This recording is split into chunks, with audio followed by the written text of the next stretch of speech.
everyone, my name's Mike Lang and I'm an education consultant with Cancer Control Alberta and a cancer survivor myself. One of the most important lessons I learned through my own cancer experience is that recovery does not happen overnight. It takes time. In fact, it can take a long time to recover physically, mentally, and emotionally from any cancer diagnosis. But the process can be especially difficult after a treatment as intense as a stem cell transplant. In this video, we'll hear from both Victoria and Scott about their recovery process. And we will also hear from a family caregiver named Stephanie, who will tell us what it was like for her to care for her husband after he came home from his transplant. We'll also hear from a nutritionist, Jenna, a physiotherapist, Leanne, in addition to Dr. Brown, Lena, and Sarah from earlier videos. Everyone will provide you with some practical tips and tools to help you with your recovery process.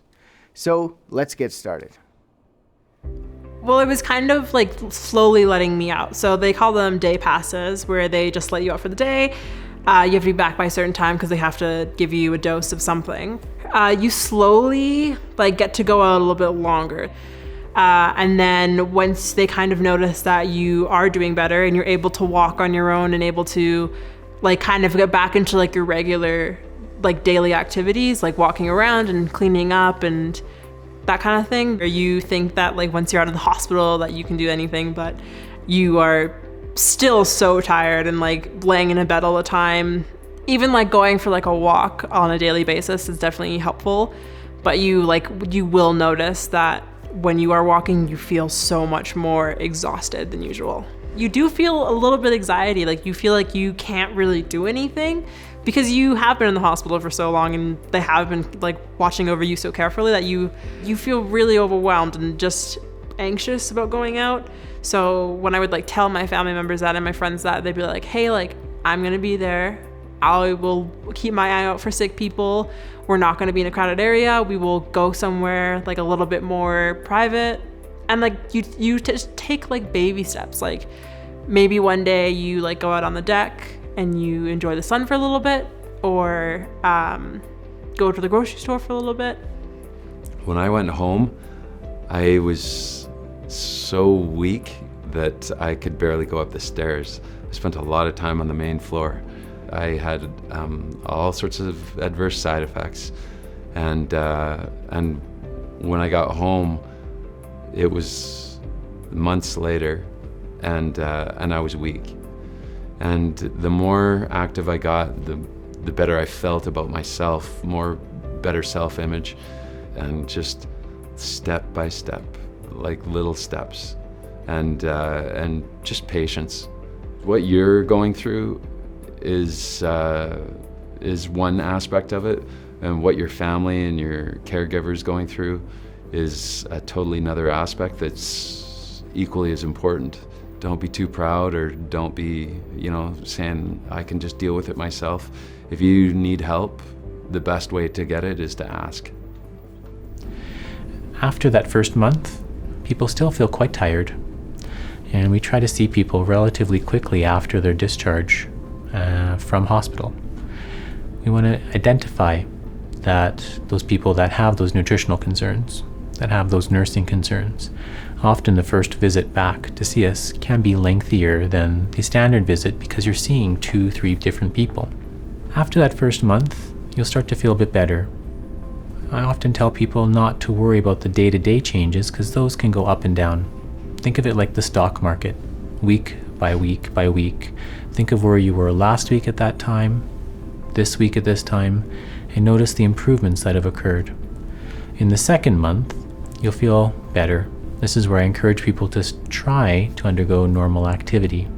And in the third month after transplant, to try to push themselves a little bit more.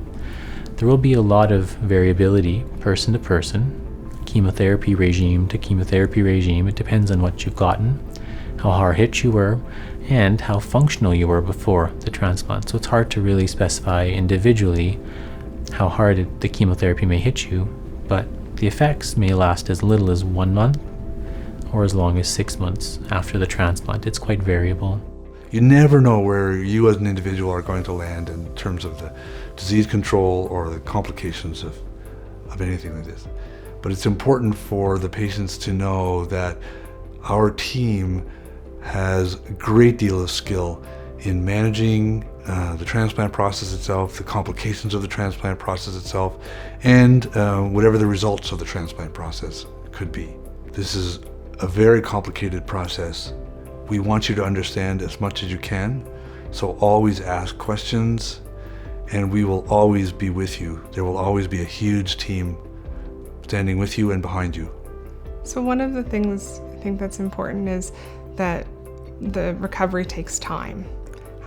And it does take time, and often people will feel a bit impatient, but it's important to not be too hard on yourself, to take things one day at a time, to check in with your team, to not be, to have reasonable expectations of yourself. So following the transplant, we find that people physically are starting to feel unwell, and often when people physically feel unwell, that also impacts their emotions. So typically what we'll do is we'll check in to see how their mood is, if they're feeling worried or fearful, how they're coping with their recovery, how they're feeling about their process with the team, if they're feeling supported. But then we'll start talking about increasing coping strategies as they feel a little more able to do things, and we'll notice that people are more likely to come and talk with us as their recovery continues, and that's when they have more time to actually process everything that's been happening. So for our out-of-town patients, we find that they don't have the social support that our in-town local patients do. So that's when it's really important to reach out to the supports available through our centers. So once you've been discharged from the inpatient unit, you'll meet your outpatient care team, and the way that works is we'll usually see you once a week with the transplant doctor and your clinic RN. And every other day that you're scheduled to be seen in the clinic, you'll be seen in our treatment side by our treatment nurses. And this can vary for everybody. So you may require fluids and electrolyte replacements anywhere from twice a week to every day of the week. Everybody's very individual. As we move further out from transplant, you may see you less and less. So one of the things we hear a lot is people wanting to regain their strength and energy right away, and we know that this takes often longer than people had anticipated. So it's very normal to feel fatigued, to feel like your strength isn't quite there, to feel like your appetite isn't returning as fast as you'd like, to have lingering nausea for quite some time. These are all very normal things, and we'll help you navigate them as they come and go. The further you get out from transplant, the better you're going to start feeling. So it's important to remember that your caregiver is really there to support you, and sometimes they might point out symptoms or see you looking a little bit differently, and it's important to listen to their opinions and to contact the team with any of yours or their concerns. We are always happy to listen to questions or concerns over the phone, and happy to instruct you on how to deal with those concerns at home or to see you in the clinic if needed. It was intense for me coming home because it happened so quickly. I showed up and they said he's going home, and we loaded up all his stuff, and he came home. And is the house clean enough for him to come home? Are the kids healthy? Do I have food that he can eat? And so as a caregiver, that's really a little bit upsetting, unsettling, because you think, now I've got somebody with no immune system. What am I going to do? He'd spent a lot of time watching TV on the couch. He's much more comfortable being home. And he was actually quite motivated to exercise and to keep moving around because he knew how important that was. Just to encourage him to. For me, the toughest thing was encouraging him to eat, because he was very hard to eat with mouth sores. Well, I think you really need to look after yourself. I mean, you can really, your health can deteriorate too with the stress and with just the exhaustion of looking after somebody 24 hours a day. And it is a commitment. I mean, it isn't just 9 to 5. You kind of sleep with one eye open all the time and listen to their breathing and what's your temperature. And I kept track of everything. I bought myself a notebook and I would write those things down. So you really do need a break from that constant. I've never been so focused on someone. So through the transplant process, your body does need extra energy, and protein really is the focus through transplant. So in order to meet your nutrition goals, your dietitian will work with you to set you up with a high protein, high calorie diet. This is to make sure that you maintain your weight, maintain your lean muscle mass, and help you heal and recover after transplant. We'll also help make sure that you're getting enough hydration through this process. So drinking enough fluids is very important. During chemotherapy as well as the transplant process, there's different side effects that might come up that affect your eating. So this could include general lack of appetite. It might include taste change, smell changes, mouth sores, throat sores, dry mouth or extra mucus in the mouth, nausea, so feeling sick to your stomach, diarrhea might be a concern for you. So make sure you're keeping your healthcare team in the loop on anything that's come up, and your dietitian, your registered dietitian, will work with you before, during, and after transplant to help navigate these side effects. During and after your transplant, because your body has a weakened immune system, we do worry about increased risk of food poisoning. So your dietitian will talk to you about general food safety, as well as give you a short list of some of the higher risk foods that could lead to food poisoning. The most important thing I think you can do for yourself throughout this whole journey is to stay physically active in some way.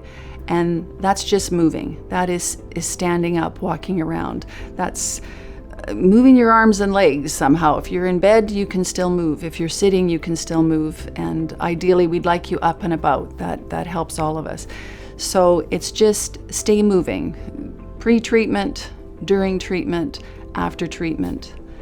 And if you can't do that, get help. Find somebody who can help you with it or support you through this. So if you are doing some activity, whether in the hospital or at home, and you're feeling a little tired, you should always feel recovered or back to your normal self within, 5, 7, certainly 10 minutes.